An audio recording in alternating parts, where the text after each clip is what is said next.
Hello friends, अभी हम start कर रहे हैं एक्सरसाइज 5.3 वाओ मैथ्स का क्लास 8 का सॉल्यूशन। क्वेश्चन नंबर 1 का सॉल्यूशन है। यहाँ पे कह रहा है कि डिवाइड द फॉलोइंग, हमें डिवाइड करना है, राइट। डिवीज़न आप सबको पता है, ठीक है। अभी हम अलजेब्रा में देखेंगे डिवीज़न कैसे करते हैं, क्लियर। तो फर्स्ट क्वेश्चन है 12x बाय 36। इसका मतलब ये है कि 36 से आपको डिवाइड करना है 12x को, राइट। बाय के बाद वाला जो होता है उससे हम डिवाइड करते हैं, और कहने का मतलब वो हमें डिनोमिनेटर में लिखना है। इसको आप लिख सकते हो equal to 12x divided by 36, right. अब ये कितना हो जाएगा, इसको हम अगर कैंसिल करते हैं तो 12 3 जा 36 होता है। तो ऊपर बच गया हमारा x न्यूमरेटर में, और डिनोमिनेटर में बच जाता है हमारा 3। तो this is the solution, it's very easy, right. Question number 3 लेते हैं। 16x³ y स्क्वायर को डिवाइड करना है किससे, -4xy से, क्योंकि बाय के बाद क्या है -4xy। तो -4xy हमारे डिनोमिनेटर में आ जाएंगे। तो ये कितना होता है, तो सबसे पहले आप क्या करोगे, जो कोएफिशिएंट टर्म्स है उसको डिवाइड करोगे, दैट इज 16 बाय -4। तो ये हो जाता है आपका, कितना हो जाएगा 4 4 जा 16 4। साइन क्या है आपका, नेगेटिव है, नेगेटिव नीचे है या ऊपर है या यहाँ कॉमन में लिखा हुआ है, तीनों का मतलब एक ही होता है। कहने का मतलब अगर आपके पास -x/y है तो इसको आप लिख सकते हो x/-y, और ये इक्वल होता है -x/y। ये तीनों ही इक्वल है, क्लियर। ये तीनों इक्वल है, इसमें आपको डाउट नहीं होना चाहिए, क्लियर। अब हम इसका देखते हैं सॉल्यूशन। तो ये -4 हो गया। उसके बाद x का जो टर्म है वो लिखते हैं। x का पावर कितना है 3, और नीचे कितना है x का पावर 1। तो जब भी डिवीज़न होता है उसमें पावर जो है सो सब्ट्रैक्ट होता है। उसके बाद y की बात करते हैं। y का पावर कितना है 2, नीचे कितना है 1, तो 2 - 1 हो जाएगा, इक्वल्स टू हो जाएगा -4। x टू द पावर कितना होगा 3 - 1 हो जाएगा, तो कितना हो जाएगा 2। y का पावर 2 - 1 हो जाएगा, तो कितना हो जाएगा 1। तो 1 हम लिखे चाहे ना लिखे, तो कहने का मतलब ये हमारा सॉल्यूशन हो गया, क्लियर। इसके बाद ई नंबर लेते हैं हम। जो क्वेश्चंस हमने नहीं यहाँ पे सॉल्व कर रहे हैं, जैसे कि बी नंबर, तो इसका मतलब ये आपको अपने इंट बनाना है, ठीक है। क्योंकि हम आपको इस तरह से समझा रहे हैं, ना कि सिर्फ आंसर लिखते जा रहे हैं, बल्कि इस तरह से एक्सप्लेन कर रहे हैं कि आप दूसरे क्वेश्चन भी इजीली बना सकें, ठीक है। और फिर भी अगर आपसे डाउट होता है, नहीं बनता है, तो आप हमसे पूछ सकते हैं क्वेरी सेक्शन से। तो यहाँ पे जो है आपका ई नंबर कितना है, -5x² y³ into Z, divide करना है इसको किससे, -10y² xz से, राइट। तो जो कांस्टेंट टर्म्स हैं उसको देखिए, 5 2 जा 10 हो जाएगा, और माइनस माइनस यदि ऊपर नीचे हो तो दोनों कट जाता है, और क्या हो जाता है, प्लस साइन हो जाता है। तो ऊपर कितना बचा हमारे पास, उससे पहले तो 1/2 हो गया आपका, ठीक है। ऊपर 1 है, नीचे क्या है 2 है डिनोमिनेटर में, तो 1/2 हो गया। माइनस माइनस की जगह क्या हो गया आपका प्लस साइन। अब हम देखते हैं XYZ कितना होता है। x का पावर कितना है 2 है, नीचे कितना है 1 है, 2 - 1 कर देंगे।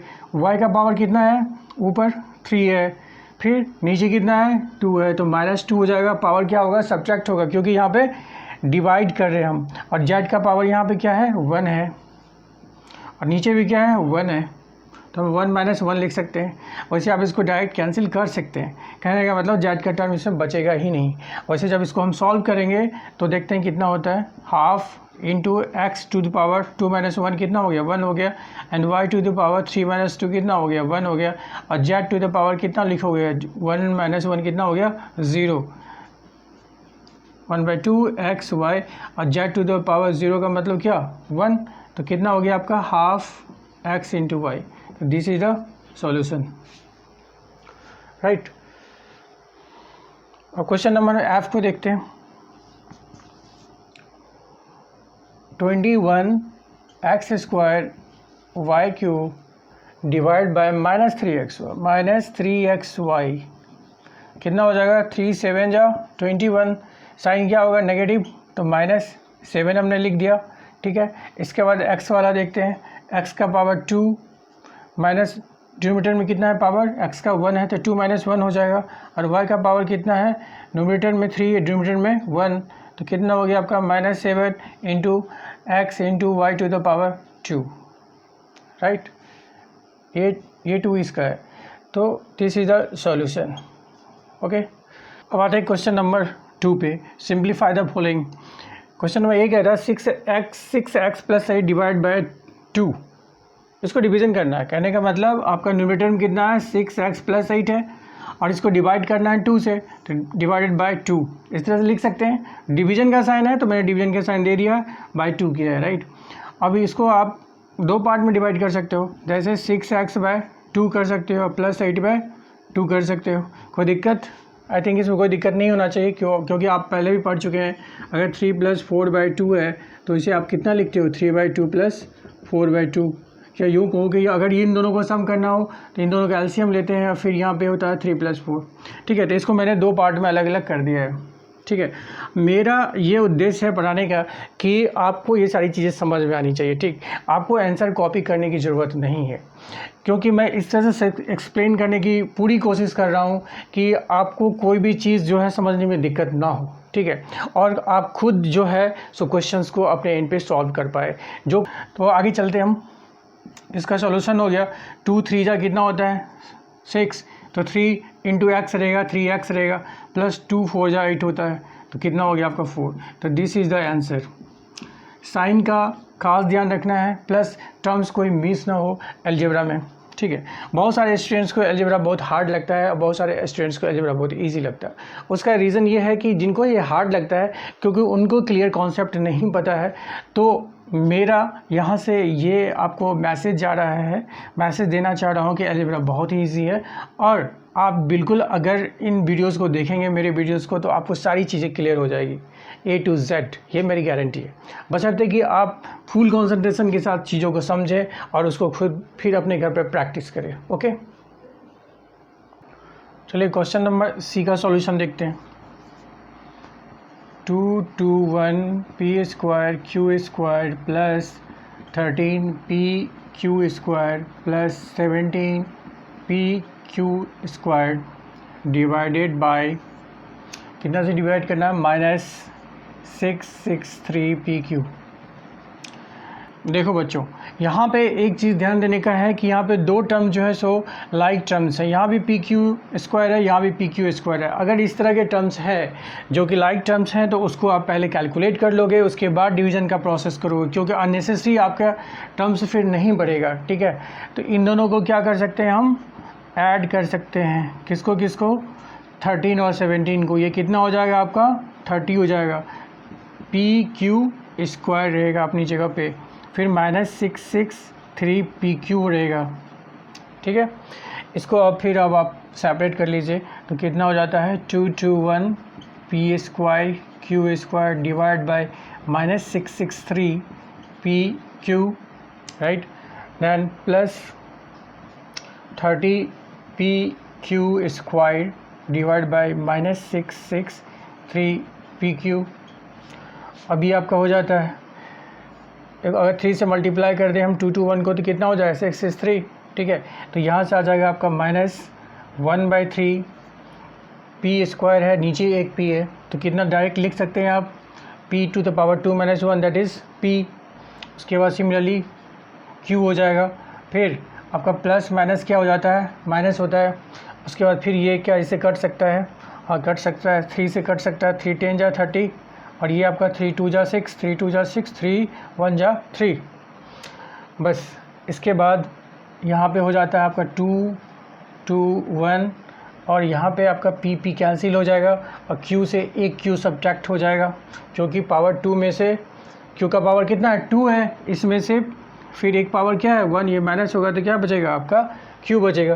तो this is the solution of question number C। अब हम आते हैं क्वेश्चन नंबर D पे।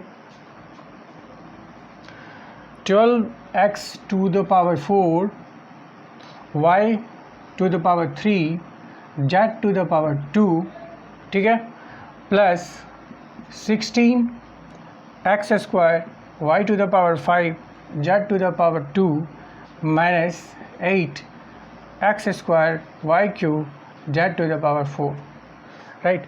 इसको डिवाइड करना है आपको किससे, 4x² y to the power 3 and z², clear है।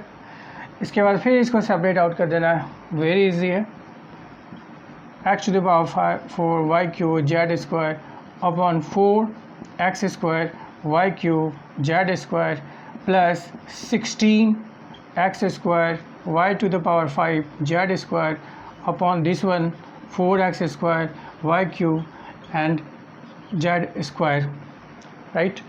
इसके बाद यहाँ माइनस है तो माइनस का साइन देंगे आप, प्लस था तो प्लस का साइन दिया था, तो माइनस कितना है आपका 8x² y³ z to the power 4 divide by 4x² y³ and z to the power 2 और z², ठीक है। अब इसको सॉल्व करते हैं, 4 3 जा 12 होता है, 3 हमने लिख लिया, x का पावर कितना हो जाएगा 4 माइनस 2 कितना हो जाएगा 2 हो जाएगा, y का पावर क्या है, y सेम पावर है, y टू द पावर 3 है, y टू द पावर, ये दोनों कट हो जाएगा, z² भी कट जाएगा सिमिलर टर्म से, तो यहाँ सिर्फ बच जाएगा कौन सा, x पावर 2 बच जाएगा। उसके बाद ये काटो आप, 4 4 जा 16, तो कितना हो जाएगा प्लस 4 x² चला गया, z² चला गया, तो बचा कितना y to the power 5 minus 3 कितना हो गया 2।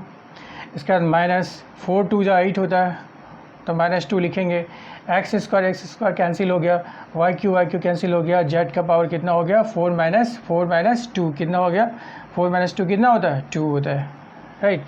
तो दिस इज़ द सॉल्यूशन, अब आगे तो कुछ सॉल्व कर नहीं सकते इसको, तो this is the solution of question number D.